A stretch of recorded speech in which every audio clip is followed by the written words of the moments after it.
Welcome everyone to MailFuzz TV. I am Peter, and today I'm going to be talking about Gen V episode 8 of season 1. I said that in a different order than I normally do, and I threw myself off. But yes, spoilers for the episode. It is the season finale of Gen V, and we wrap up the season's plots. And, well, as I say wrap up, we more have some cliffhangers that we're going to continue next season, and some of which would probably include or continue in The Boys season 4. So we'll get into all that. We'll talk about everything. I was a little bit more mixed on episode 7. I thought some elements felt kind of rushed, particularly with Kate and what she did by the end of the episode. It felt like we skipped a couple of beats, and I didn't really feel like it felt earned, to the point where I thought maybe it was going to reveal that there was something else going on in this episode. That never happened. So my complaints for last episode with Kate, sadly, it's still kind of ring true, and do negatively impact this episode a bit. That's not to say that I didn't enjoy a lot of this episode, because I absolutely did. But everything that's happening in this episode, this rampage on the campus because Kate and Sam free the kids that are in the woods, all happens because of the decision she made last episode, and I think those feel a little bit unearned. So I'll get that out of the way. We can leave it there. I don't have to go on about it anymore, but I felt it was worth pointing out that it did kind of linger a little bit as I was watching this one.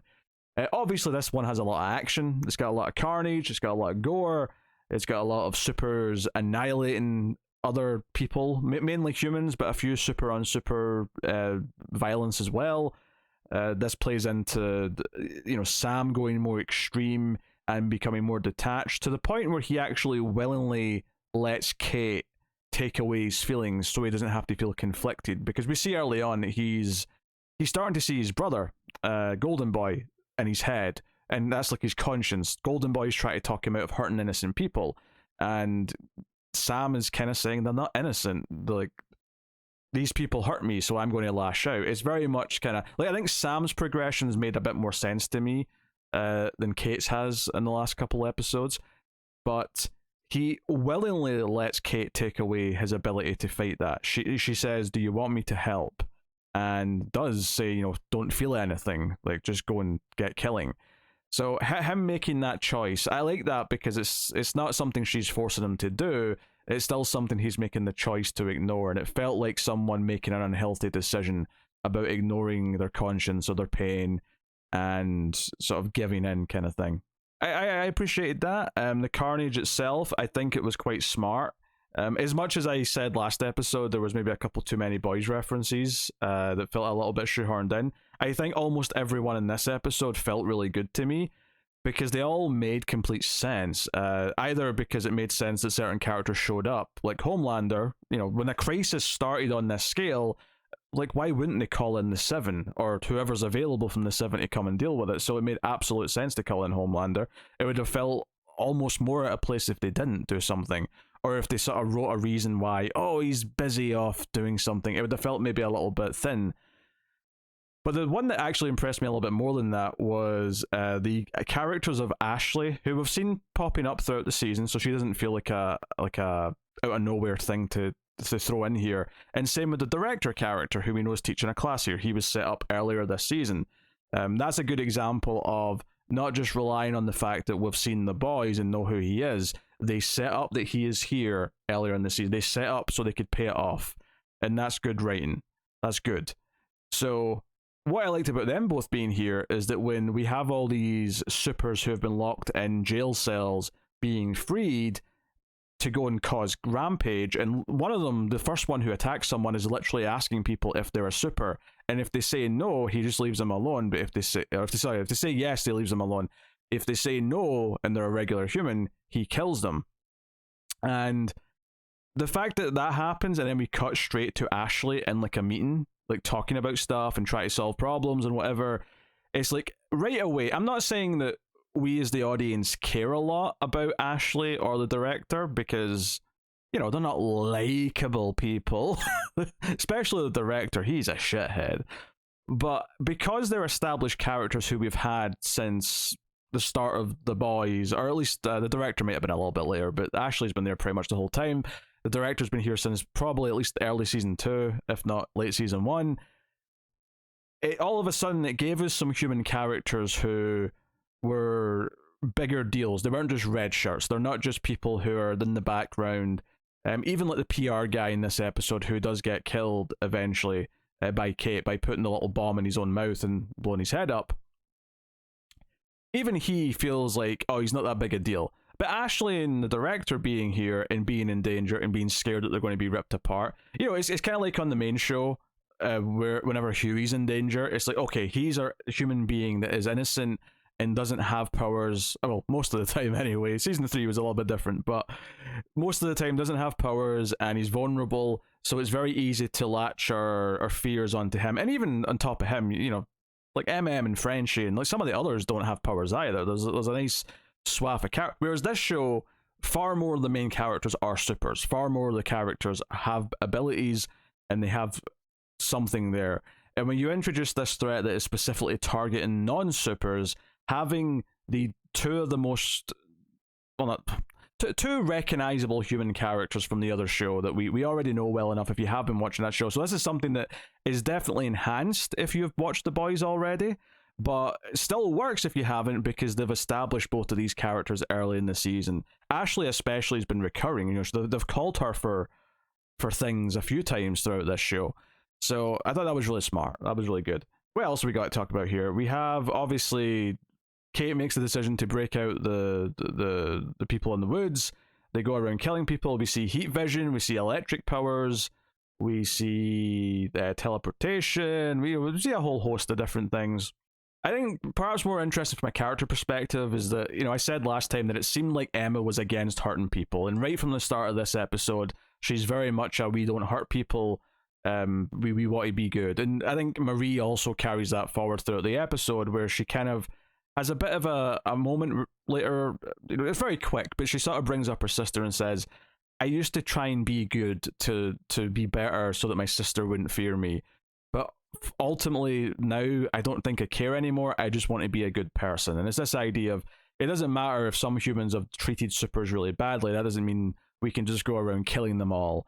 We have to be better than that. We have to be better than the people that hurt us. It's the classic kind of, like, don't go for revenge. You're better than that kind of idea that's sprinkled throughout some of these characters and what they're talking about. So with Emma specifically, her trying to talk Sam out of what he's doing and him getting aggressive, not necessarily in the way that he's going to hurt Emma, but just getting angry, making it clear that he has no intention of not hurting people, that there's nothing she can do.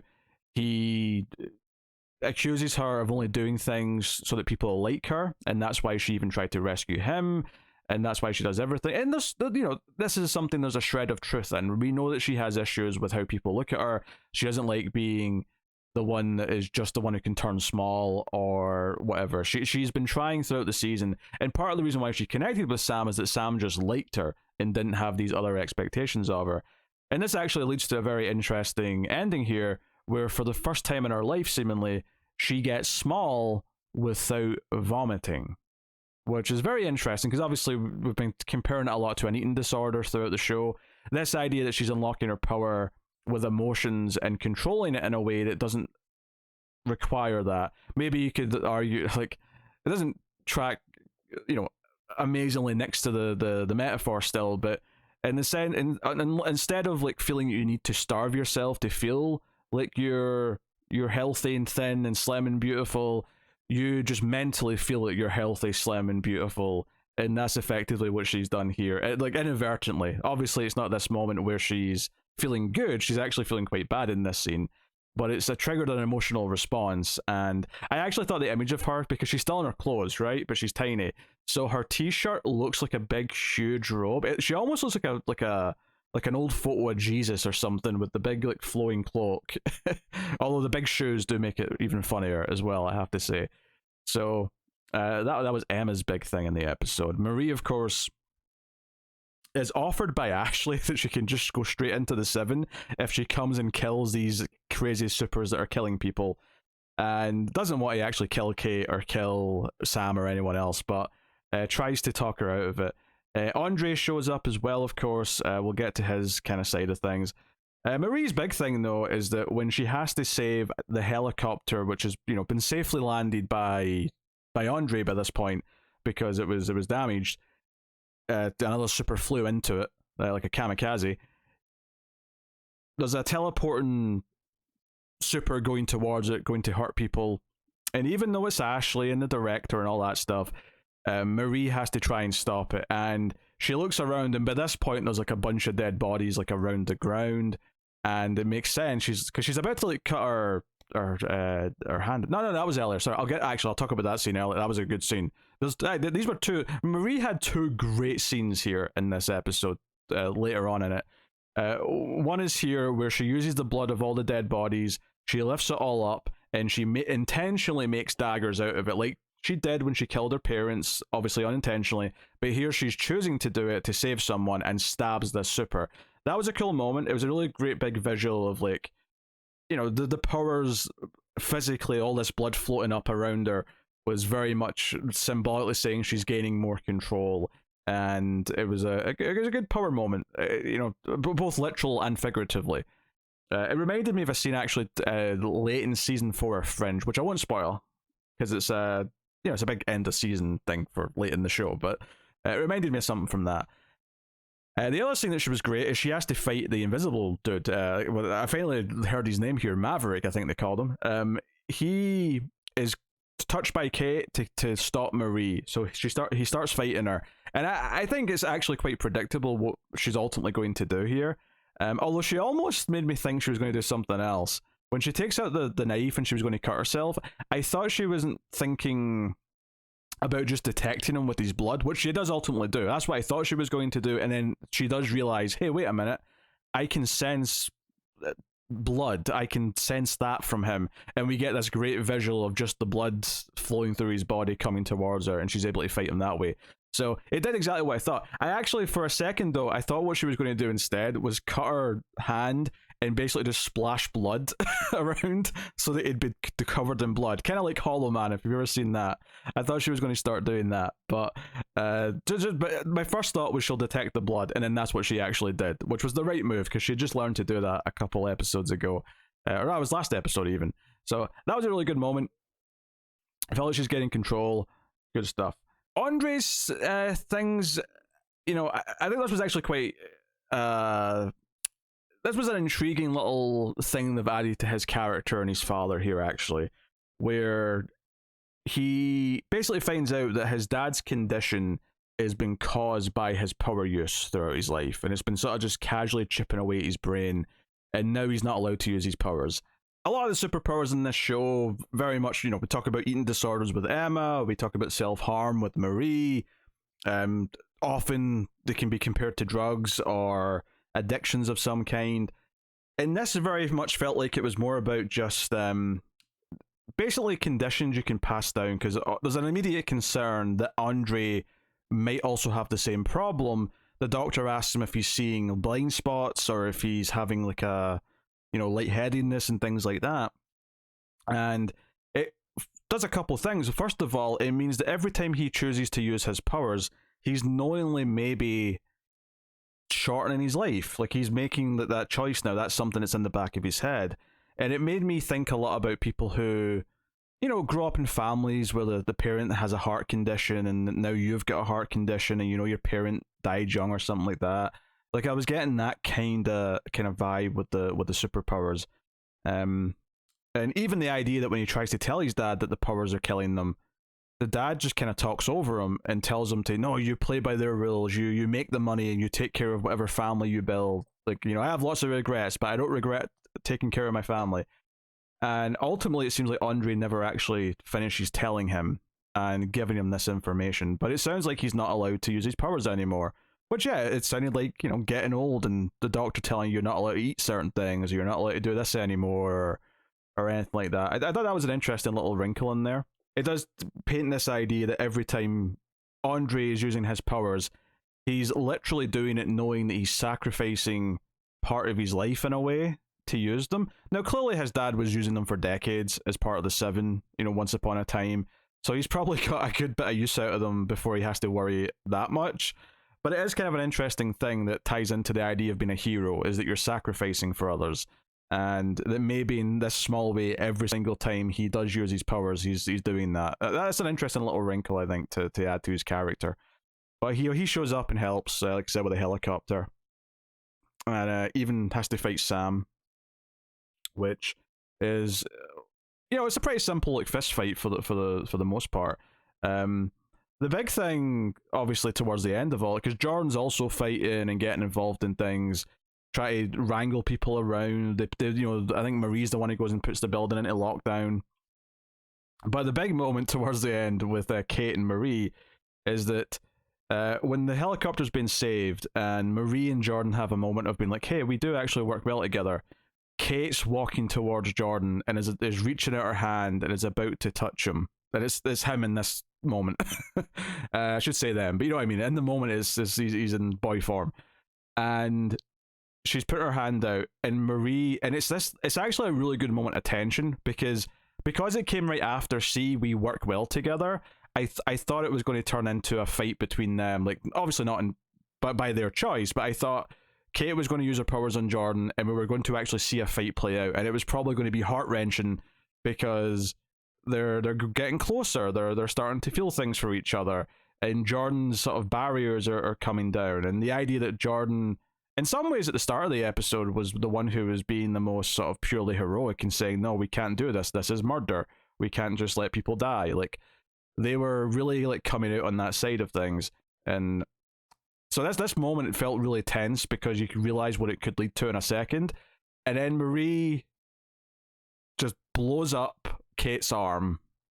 So now Kate's only got one hand she can touch people with, which is probably going to be a good limiting factor for her powers in future stories.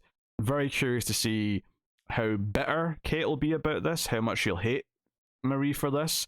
I do appreciate that they did feel like a friendship was forming a little bit throughout the season, and now it's probably been irrevocably damaged, if I can speak properly. So I do like that, and this is where Homelander comes swooping in. A lot to dissect here from the last few minutes of this episode and what exactly it's doing with its setup for next season of both this and for The Boys. Because Homelander comes in, Marie tries to talk to him, and is very respectful, calls him sir and all that, and he just poo-poos her immediately, and then immediately says, "What kind of a monster are you, fighting your own kind?" And then blasts her with heat vision, and we get a cut to later, right? For a split second, I was thinking, is Homelander just being racist and assuming Marie is the one causing problems? Because it felt like that for a minute. And maybe it is that, and they're just trying to cover up for him afterwards and what we see next. However, I do think the next scene with Homelander, where he's watching the news and we get a little bit of the exposition of what the story is in the media, it did feel like there's more of a plan in mind here. Like, obviously he's going after the wrong person, but it seems like he's choosing to. Or maybe Vought's telling him to do this, or maybe this is a personal choice on his matter, and they're covering for it afterwards. But this idea that the media after this are blaming the main four characters, that being Marie, Andre, Emma, and Jordan, as the four people who did this massacre, who killed everyone. They're being blamed for this. They're the scapegoats in the media. And Sam and Kate are being heralded as the new Guardians of Godolkin.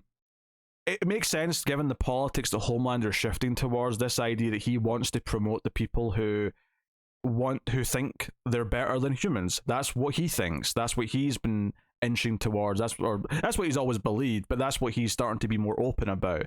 And it's this idea that he's looking for other people who feel that same way, and now they're going to be treated very well, which is very, again, it's very sinister when you think of Sam. Like, they were treating him like a guinea pig, but now he can be used by Homelander, so now he's going to be treated like he's a hero to everyone.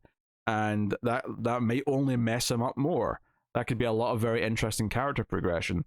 It could just be that, like what I just said there about wanting to give a platform to people who have opinions that he wants to enhance. He wants to further his politics, and these people fit into his idea of what supers are, that they're better than humans and all that stuff. It could just be as simple as just that, or there could be more of a long-term plan he has in mind here. It's hard to tell at this point, but it did seem like, oh no, this is going to plan. Like when he was watching the news, it felt like this is what he wanted. He wanted to prop them up as being heroes because they're heroes like him, and he wants to inspire that in other supers. And these other people who want to protect the filthy humans, they're the villains, they're the bad guys. We have to, do that. So when we cut to our four main characters, and they're in this like white hospital looking room, although there's no door, it's very much a prison room. It looks like the Vought building. It looks kind of like where Maeve was being kept before in The Boys. They do seem to be treated quite well, though. This was the interesting tidbit. The fact that they're all together in the same room so they can talk with each other, and the fact that, like, I think Emma has like a smoothie or something. Like, it feels like fairly relaxed despite the fact that they're imprisoned, which did make me wonder that they're not just in the new version of the woods, I don't think. Because that was my first thought when Marie woke up, is, oh, now they're in the woods, or the new woods, or whatever. But it seems like they're being treated relatively nicely. Now, whether that's because they just want to keep them out of the news and out of the public eye, and they're just going to be kind of nice while they're there, or are they going to try and, like, I don't know. My mind went to, like, do Vought want to make some sort of weird Black Ops team that's, like, out of the public eye, so they all have to, like, it's like their Suicide Squad, effectively. But because this is the Boys universe and Vought are the evil corporation, it's it's good characters being forced to do things for the bad company, as opposed to the villains being forced to do things for the government. I won't say good government, because that's not, very rarely is that completely true, but you know what I mean, in comparison to that concept. But that was just the first thing I thought, for whatever reason. Once I realized they were all together and they seemed to be treated kind of okay. I wonder if they're going to show up in The Boys, these characters specifically, because it wouldn't surprise me, I don't think, to see them show up. But at the same time, you could totally just say they're in here for the next 6 months, a year, until whatever's going to happen in season 2 is going to happen. It is very interesting, though, that the whole idea of a show at university in the Boys universe is not really the concept of what this show is at all. That's where it started, but the fact that we're already out of the university and all these characters, like, I will be very surprised. I don't think it's impossible, but I will be very surprised if somehow season 2 is sending all these characters back to university and then continuing the story while they're all going to class and stuff. That doesn't seem like what this is. This seems like these characters are all on a new path now, and they're all involved with this stuff and whatnot. But it wouldn't surprise me as well if at some point, if not season 4 of The Boys, maybe season 5, let's say season 5 of The Boys is the final season of the main show, it wouldn't surprise me if the main characters in The Boys end up recruiting this team to help fight the bad supers, Homelander and co. It wouldn't surprise me if that ends. I mean, they establish in this episode that Marie takes a hit of heat vision. She takes a blast from Homelander, and it knocks her out, but she doesn't die. She takes the hit. She's very powerful, and they've teased throughout this season that she is very powerful. So there's a lot of potential there to play with that. Obviously, there's the mid-credit scene, which I actually turned it off as soon as the credits started, and then thought about it and went, oh no, The Boys is the kind of show that there's a mid-credit scene at least. If there was this one at the very end, then tell me, because I didn't see any more. But I did see the mid-credit scene of what was clearly right away from the quote Billy Butcher walking through the woods, which is now abandoned, and just dropping his catchphrase. It reminded me a lot of the post-credit scene from the 2013 Evil Dead movie. I won't spoil the movie, although I really like 2013 Evil Dead. But there's a post-credit scene that's just Bruce Campbell saying groovy, right? That's not a spoiler. There's nothing to spoil. He doesn't do anything. It's just groovy. It's just his catchline, his catchphrase. This reminded me of that, but it's funny because Billy's catchphrase is, what a bunch of C-word. Like, I have no problem saying it, but I can't say it on YouTube because they'll demonetize the video, so I got to play nice. I got a good laugh when he just said that, because it was just kind of like, okay, I actually can't wait now till these characters have to put up with Billy in some way. It seems like a fun potential time. Going forward with these characters, I'm actually quite excited, because I think now that they've set up this divide, they've set up kind of like what these, like who the these four characters that they've sort of set up as the ones who have came down on the side of good, who all agree that killing innocent people is bad and they want to just be good people in some capacity.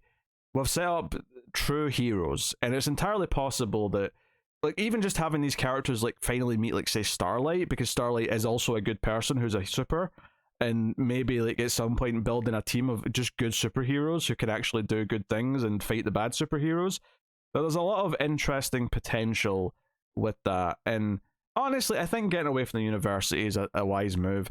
It never really felt like they were using it all that much after the first couple episodes. It felt like, I guess when I heard that the show was going to be set at a university for superheroes, I think I probably expected more stuff about the actual classes, or more stuff with them worried about their tests, like they're going to be tested on various things that superheroes are tested on or something. I guess something a bit more Hogwartsy, but for superheroes. But they never kind of really dove into it too much. It was never really the focus, and that's fine. Honestly, it's not a big deal. If anything, it's just nice that we're going to be away from it now, because now we don't have to kind of like pretend that it is in a way. But good time. Overall, the finale's pretty solid, right? Like I say, some of the motivation for why Kate started doing all this stuff felt a bit rushed to me, and I still have that opinion. But the actual carnage that happens is quite good. The where it leaves these characters off for next season, and for some things obviously that are going to tie into The Boys season 4, and the potential of bringing these things together. I think one of the things that does work in the favor of this being a spin-off of The Boys, and not in a tiring way, is that unlike, say, the MCU, where there's like 4 movies and 5 TV shows a year, it seems, these days, I don't even think we're getting a season of The Boys this year, right? In fact, we're definitely not, because it's already November. But, like, we didn't get a season earlier this... I don't think we did. No, that was last year. So it really does feel like we got this year instead of The Boys. And not in a way that it feels like, I can't believe we got this instead of another season of The Boys. The Boys was taking this year off regardless. There was a year off between season 2 and 3 as well. Like, that's just the release pattern that The Boys has had since season 2. So it doesn't feel like, we had to wait for The Boys so we could have this instead. No, it felt like we got this in the natural gap that was already there. So it doesn't feel like it was taking anything from us. And because it is just one show of 8 episodes, it feels like a nice digestible amount to like add on to The Boys. And I am legitimately interested in seeing these characters at this point encounter the others. Now, don't get me wrong, I do think the characters in The Boys are by and large better characters, right? Like, seeing Billy show up in this mid-credit scene definitely made me immediately go just how much of a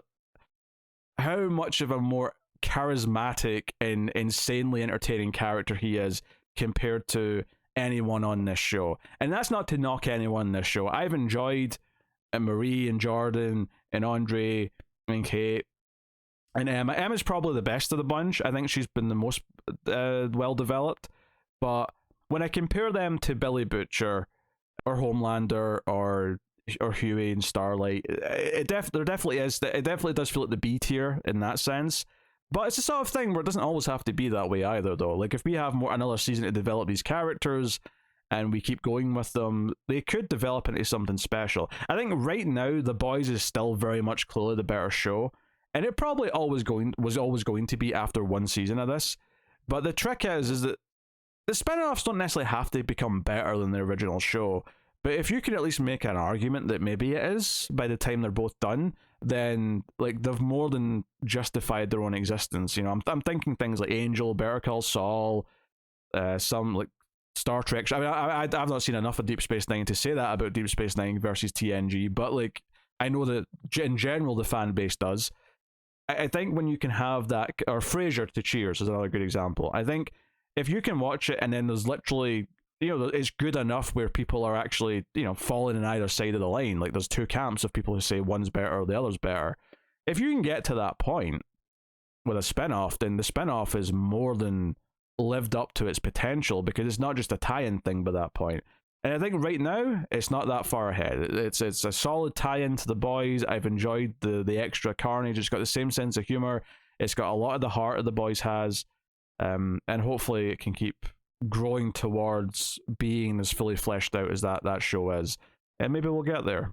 It definitely feels that there's directions in mind, and that's always good. So there you go. That is the season finale of Gen V. And actually, before I go, I must not forget to say how much I laughed at the joke where the director's trying to get into the room with Ashley and the other executives, and he yells out, "Let me in, or I'll tell everyone what we did at the pediatric cancer fundraiser."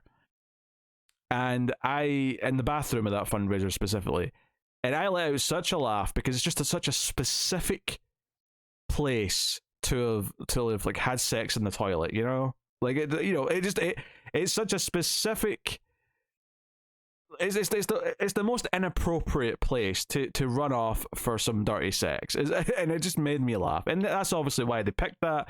That's why I'm applauding here. I'm applauding of thinking of the most furthest inappropriate thing they could think of to say they had sex at, and it gave me a good laugh. So I wanted to mention that before I wrapped up. But let me know what you thought of the finale and indeed this season of Gen V overall, and we'll see how it progresses from here. But this has been Gen V episode 8. Thank you once again for joining me. You can support all the content over at patreon.com/MailFuzzTV. Get some bonuses like my monthly reviews of Columbo. If you're into Columbo or interested in checking it out, it's easy to watch. It's free on Freevee, so you can watch along. But you can also check out the other reviews I do for other shows on a weekly basis, such as X-Files, Person of Interest, me and Cara doing Star Trek reviews, and of course we also have Twilight Zone and Smallville. So there's a bunch of things happening. Smallville's more of a hate watch though, because it's a terrible show, but it's a really funny bad show. So yeah, expectations and all that. But you can look forward to obviously The Boys when that comes back. I'm looking forward to that and covering that when it comes out. And we'll see what else pops up that's worth looking at. But that is the show. So thank you once again for watching or listening. I always appreciate it. Keep watching TV. Have you got any vanilla?